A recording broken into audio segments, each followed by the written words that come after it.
Assalamualaikum warahmatullahi wabarakatuh. Baiklah, nama saya Rina Khairani. Saya mahasiswi semester 5 Program Studi Manajemen Pendidikan Islam Fakultas Tarbiyah di Sekolah Tinggi Agama Islam Miftahul Ulum Muko Bengkulu. Baiklah, di sini saya akan mempresentasikan hasil telaah materi PAI, khususnya materi fikih di Miss Darul Ilmi untuk memenuhi tugas mata kuliah telaah materi PAI di sekolah dengan dosen pengampu Ibu Yenita Zuriani MPD. Baiklah, untuk telaah materi PAI kali ini saya mengambil materi fikih di kelas 4 Miss Darul Ilmi. Untuk pelajaran fikih di kelas 4 ini menggunakan buku dari Direktorat Jenderal Pendidikan Islam Kementerian Agama Republik Indonesia tahun 2020 dan sudah berkurikulum tahun 2013 atau K13. Selanjutnya di sini saya akan menelaah mengenai perangkat pembelajaran PAI kelas 4 dari Prota, Prosem, Silabus, RPP, KKM selama 2 semester atau 1 tahun pelajaran, yaitu tahun ajaran 2021-2022.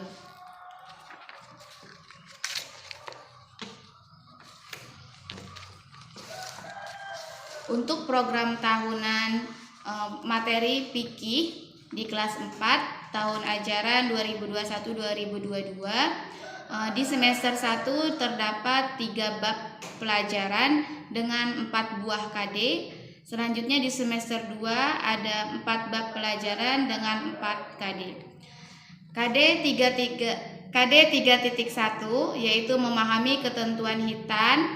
KD 4.1 mengomunikasikan pengalaman melaksanakan hitan dengan alokasi waktu 12 jam pelajaran. Selanjutnya KD 3.2 menganalisis tanda-tanda balik dan konsekuensinya dalam pelaksanaan ibadah. Lalu KD 4.2 mengomunikasikan tanda-tanda balik dan konsekuensinya dalam pelaksanaan ibadah. Ini masuk alokasi waktu 14 jam pelajaran. Selanjutnya masuk ke bab 3. Di sini di bab 3 terdapat 2 KD, yaitu KD 3.3 dan 3.4. KD 3.3 berbunyi menerapkan mandi wajib setelah haid bagi perempuan sesuai syarat dan rukun. 4.3 mempraktikkan mandi wajib setelah haid bagi perempuan sesuai syarat dan rukun. Lalu KD 3.4 menerapkan mandi wajib setelah ihtilam atau mimpi basah bagi laki-laki sesuai syarat dan rukun. Selanjutnya 4.4 mempraktekkan mandi wajib setelah ihtilam atau mimpi basah sesuai syarat dan rukun. Ini dialokasikan 14 jam pelajaran. Jadi jumlah jam pelajaran di semester 1 ini ada 40 jam pelajaran dengan 20 kali pertemuan. Selanjutnya di semester 2, di sini tadi sesuai dengan yang saya katakan ada 4 bab dengan 4 KD. Jadi 1 bab 1 KD. KD pertama yaitu KD 3.5 menerapkan tata cara sholat Jumat. KD 4.5 mempraktikkan tata cara sholat Jumat dengan alokasi waktu 10 jam pelajaran. Lalu KD 3.6 memahami ketentuan sholat duha. KD 4.6 mempraktikkan tata cara sholat duha dengan alokasi waktu 8 jam pelajaran. Selanjutnya KD 3.7 memahami ketentuan sholat tahajud. KD 4.7 mempraktekkan tata cara sholat tahajud dengan alokasi waktu 10 jam pelajaran. Selanjutnya KD terakhir yaitu KD 3.8 memahami ketentuan sholat idain. KD 4.8 mempraktekkan tata cara sholat idain dengan alokasi waktu 10 jam pelajaran. Jadi alokasi waktu di semester 2 ini ada 38 jam pelajaran dengan 19 kali pertemuan. Selanjutnya untuk prosem atau program semester di kelas 4 materi fikih yaitu KD 3.1 disampaikan pada bulan Juli dan Agustus. Pada bulan Juli ini pada minggu ketiga, 4, 5 dan bulan Agustus pada minggu 1, 2 dan 3. Selanjutnya KD 3.2 disampaikan di bulan Agustus pada minggu 4 dan 5, di bulan September 1, 2, dan 4, lalu di bulan Oktober pada minggu pertama dan kedua. Selanjutnya KD 3.3 dan KD 3.4 disampaikan pada bulan Oktober minggu ketiga dan 4, dan November di bulan November, lalu di bulan Desember pada minggu pertama. Selanjutnya untuk di program semester 2, di sini KD 3.5 disampaikan pada bulan Januari minggu kedua 3, 4, dan 5, dan bulan Februari di minggu pertama. Selanjutnya KD 3.6 disampaikan pada bulan Februari minggu kedua sampai 4, dan bulan Maret di minggu pertama. Selanjutnya KD 3.7 itu disampaikan di bulan Maret dan April. Bulan Maret pada minggu kedua 4, 5, dan April pada minggu pertama dan ketiga. Selanjutnya KD 3.8 disampaikan pada bulan Mei dan Juni, yaitu pada minggu kedua 3, 4, 5 di bulan Mei dan minggu pertama di bulan Juni. Selanjutnya untuk silabus pembelajaran fikih di kelas 4 yaitu KI atau kompetensi intinya. KI pertama menerima, menjalankan, menghargai ajaran agama yang dianutnya. KI 2 menunjukkan perilaku jujur, disiplin, tanggung jawab, santun, peduli, dan percaya diri.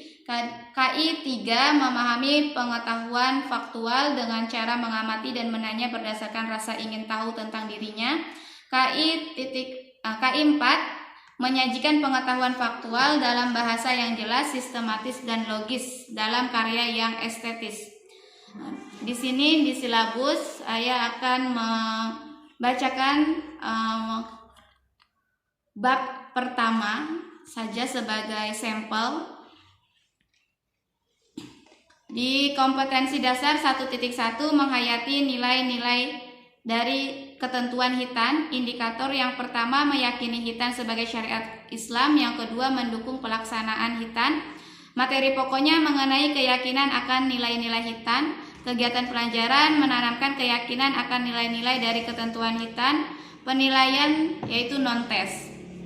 Selanjutnya KD 2.1 menunjukkan perilaku bersih dan berani sebagai implementasi dari pembelajaran ketentuan Hitan. Penilaiannya non-tes. Dan untuk KD 3.1 memahami ketentuan Hitan. Indikator menjelaskan sejarah disyariatkannya Hitan. Yang kedua menjelaskan pengertian dasar hukum dan usia pelaksanaan Hitan. Lalu indikator yang ketiga yaitu menjelaskan hikmah Hitan. Nah, di sini materi pokoknya yaitu berani berhitan. Kegiatan pembelajarannya yang pertama mengamati, menanya, mengeksplorasi, dan mengkomunikasikan. Lalu untuk penilaian ada tulis, lisan, penugasan, dan untuk alokasi jamnya yaitu 6 kali tatap muka atau 12 kali 35 menit.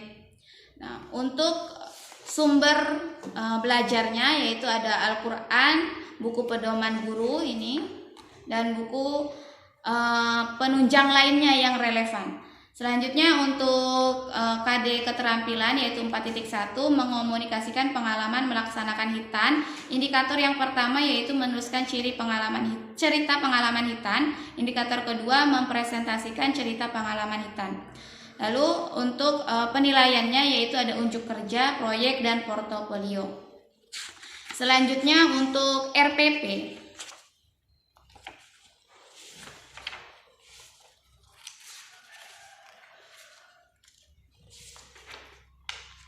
Untuk RPP atau rencana pelaksanaan pembelajaran di bab 1 di Satuan Pendidikan Misdarul Ilmi, mata pelajaran fikih kelas 4 dengan materi pokok ketentuan Hitan, alokasi waktu 12 jam pelajaran dikali 35 menit. Nah, tujuan pembelajaran dari bab 1 ini yaitu melalui kegiatan pengamatan siswa dapat memahami ketentuan-ketentuan Hitan dengan benar. Lalu kompetensi dasar dan indikator sudah saya sebutkan di silabus tadi. Dan metode yang digunakan yaitu simulasi, percobaan, diskusi, tanya jawab, penugasan, dan juga ceramah. Selanjutnya untuk KKM materi pelajaran fikih kelas 4 di Miss Darul Ilmi pada tahun 2021-2022, baik itu KKM untuk pengetahuan maupun untuk keterampilan, yaitu 70. Selanjutnya materi fikih ini di kelas 4 khususnya disampaikan pada hari Jumat. Baiklah, dari pemaparan telaah materi PAI khususnya materi fikih di kelas 4 ini di Miss Darul Ilmi, dapat saya simpulkan bahwasanya antara pemberangkat pembelajaran dan buku yang digunakan oleh kelas 4 di Miss Darul Ilmi ini sudah sesuai dengan aturan yang telah diberlakukan oleh pemerintah. Demikianlah tadi pemaparan atau presentasi yang dapat saya sampaikan mengenai hasil telaah materi PAI khususnya mata pelajaran fikih kelas 4 di Miss Darul Ilmi. Semoga apa yang saya sampaikan dapat bermanfaat untuk kita semua, khususnya untuk saya pribadi. Jangan lupa untuk memberikan like ataupun saran. Sekian dari saya undur diri. Mohon maaf apabila ada kesalahan dalam pemaparan. Terima kasih. Wassalamualaikum warahmatullahi wabarakatuh.